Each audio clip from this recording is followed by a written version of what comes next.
Hey there, everyone. The Centers for Disease Control and Prevention has recently offered up for public comment its proposed circumcision recommendations that I will link below. The following is my response. It is by no means thorough, but simply the most important points that render all other arguments moot. Please feel free to leave your own comment for them. You have until January 16th of 2015.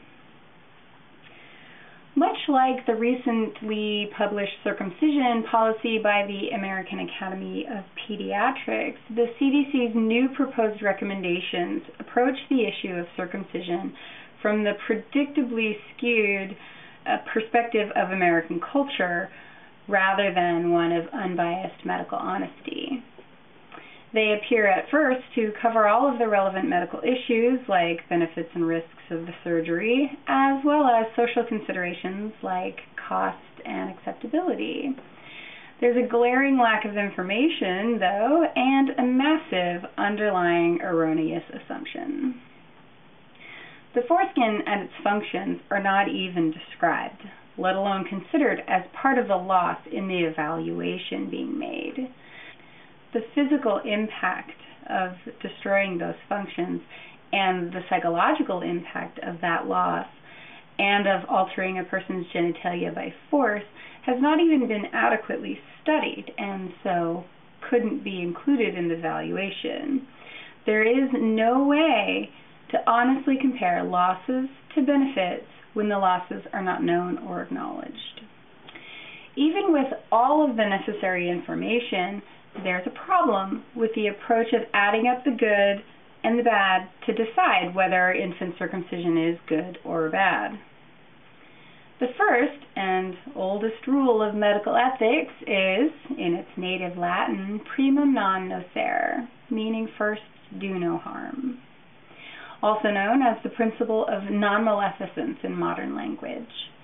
Medical ethics developed out of a necessity to balance the autonomy of the patient and the knowledge of the physician. The physician is in a unique position of having to decide, in the face of illness or injury, which action to take, while shouldering none of the risks or consequences themselves. Weighing the good against the bad is a necessary part of ensuring that the patient's interests remain the deciding factor when action must be taken by an outside party. It ensures that ulterior motives or bias do not usurp what's best for the patient.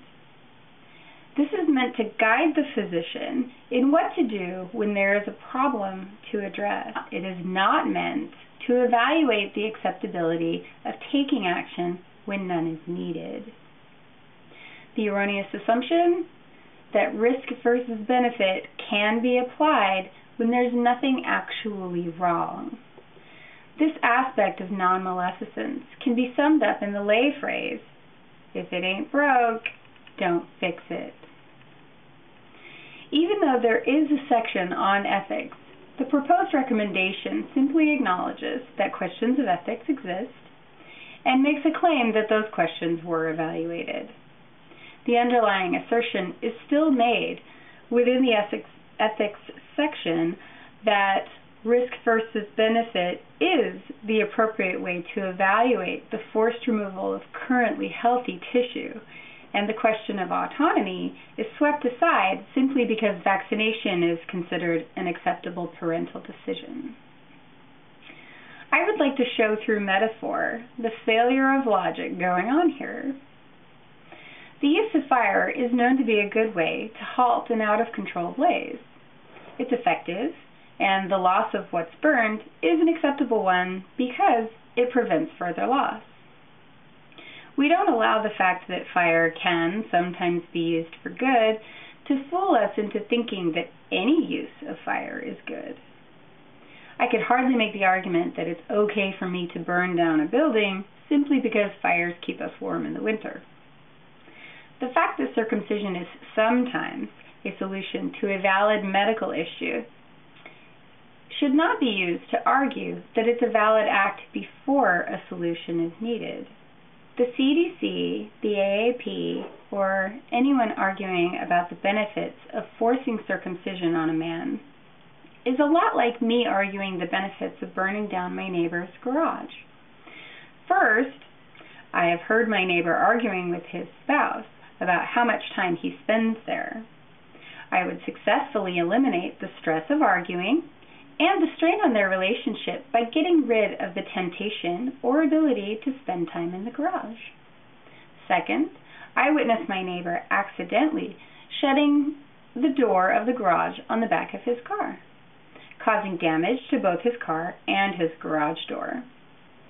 Without a garage, there will be no further risk of this damage or the expense of fixing it. Lastly, I know that my neighbor does not lock the door to his house inside his garage, but he relies only on the far inferior security of his garage door. All any thief would need to do is rig a remote to the right frequency, and he would gain access to the house. By eliminating the garage, I will cause my neighbor to start locking his door, and he will gain better overall security for his home against theft or invasion. It's simply better for him overall for me to burn down his garage. Risks? Well, I'd be there making sure that the only thing that burns is the garage. And I could show that damage to the house is rare during controlled garage burnings.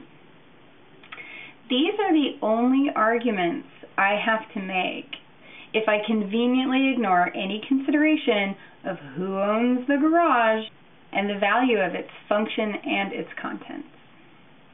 The bottom line is that foreskin is not a birth defect. It's a functional, healthy part of the penis, and men own their bodies. Continuing to ignore these facts in favor of cultural or religious bias or the profits to be made is a failure of the CDC's obligation to provide this nation with the unbiased leadership that it deserves. Thank you so much for watching.